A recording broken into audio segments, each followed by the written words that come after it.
ದೋಷಿ ಅಂತ ನಿನ್ನೆನೇ ಹೇಳಾಗಿದೆ. ಆದರೆ ಇವತ್ತು ಶಿಕ್ಷೆಯ ಪ್ರಮಾಣ ಪ್ರಕಟ ಆಗಬೇಕಾಗಿದ್ದು 2:45ಕ್ಕೆ ಶಿಕ್ಷೆಯ ಪ್ರಮಾಣ ಅಂತ ಹೇಳ್ತಾ ಇದ್ರು.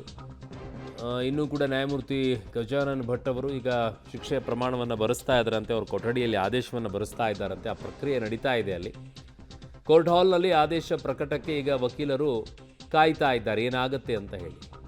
ಟೆನ್ಷನ್ನಲ್ಲೇ ಕೈಕಟ್ಟಿ ಪ್ರಜ್ವಲ್ ರೇವಣ್ಣ ಈಗ ನಿಂತ್ಕೊಂಡಿದ್ದಾರಂತೆ ಕೋರ್ಟ್ನ ಹಾಲ್ನಲ್ಲಿ.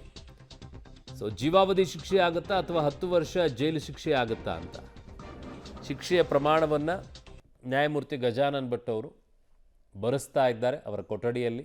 ತದನಂತರ ಕೋರ್ಟ್ ಹಾಲಿಗೆ ಬಂದು ಅದನ್ನು ಪ್ರಕಟಣೆಯನ್ನು ಮಾಡಲಿದ್ದಾರೆ. ನನ್ನ ಸಹೋದ್ಯೋಗಿ ನರಸಿಂಹಮೂರ್ತಿ ನನ್ನ ಸಂಪರ್ಕಕ್ಕೆ ಸಿಗ್ತಾ ಇದ್ದಾರೆ. ನರಸಿಂಹಮೂರ್ತಿ, ತಡ ಆಗ್ತಾ ಇರೋದು ಯಾಕೆ ಅಂತ?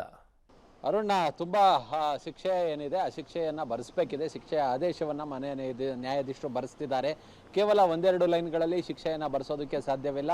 ಕಾರಣ ಆರ್ಗ್ಯುಮೆಂಟ್ನ ಸಂದರ್ಭಗಳಲ್ಲಿ ಯಾವೆಲ್ಲ ಎವಿಡೆನ್ಸ್ಗಳನ್ನು ಕಲೆಕ್ಟ್ ಮಾಡಲಾಗಿದೆ, ಯಾವೆಲ್ಲ ಅವುಗಳನ್ನು ಗಮನದಲ್ಲಿ ಇರಿಸ್ಕೊಳ್ಳಲಾಗಿದೆ, ಟೆಕ್ನಿಕಲ್ ಎವಿಡೆನ್ಸ್ಗಳೇನಿತ್ತು, ಸಾಕ್ಷಿಗಳೇನಿತ್ತು ದೋಷಿ ಅನ್ನೋದಕ್ಕೆ, ಇವೆಲ್ಲವನ್ನು ಕೂಡ ಸಂಪೂರ್ಣವಾಗಿ ಬರೆಯಬೇಕಾಗುತ್ತೆ. ಹೀಗಾಗಿಯೇ ಮಾನ್ಯ ನ್ಯಾಯಾಧೀಶರು ಆದೇಶವನ್ನು ಬರೆಸ್ತಿದ್ದಾರೆ ಅನ್ನೋ ಮಾಹಿತಿಗಳು ಲಭ್ಯವಾಗ್ತಿರೋದು.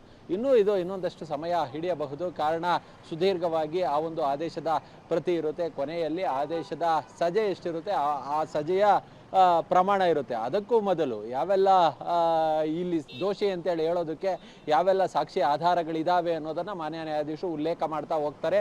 ಅದು ಇಡೀ ಕೇಸ್ ಆರಂಭವಾದಾಗಿನಿಂದ, ಟ್ರಯಲ್ ಆರಂಭವಾದಾಗಿನಿಂದ ದೋಷಿ ಅಂತೇಳಿ ತೀರ್ಪು ಕೊಡೋದ್ರವರೆಗೂ ಕೂಡ ಯಾವೆಲ್ಲ ಅಂಶಗಳನ್ನು ಇಟ್ಕೊಂಡು ಆ ಪಬ್ಲಿಕ್ ಪ್ರಾಸಿಕ್ಯೂಟರ್ಗಳು ವಾದ ಮಂಡನೆಯನ್ನು ಮಾಡಿದ್ರು. ಅದ್ರ ಜೊತೆಗೆ ಇಲ್ಲಿ ಪ್ರಮುಖವಾಗಿ ಪ್ರಜ್ವಲ್ ರೇವಣ್ಣ ಪರ ಆರ್ಗ್ಯುಮೆಂಟ್ ಮಾಡಿದಂತಹ ವಕೀಲರ ಮನವಿಗೆ ಯಾಕೆ ಮನ್ನಣೆ ಇಲ್ಲ, ಇವೆಲ್ಲವನ್ನು ಕೂಡ ಮಾನ್ಯ ನ್ಯಾಯಾಧೀಶರು ತಮ್ಮ ಆದೇಶದಲ್ಲಿ ಸೇರಿಸಲಿದ್ದಾರೆ. ಹೀಗಾಗಿ ಇದು ಇನ್ನೊಂದಷ್ಟು ಸಮಯವನ್ನು ಹಿಡಿಯಬಹುದು.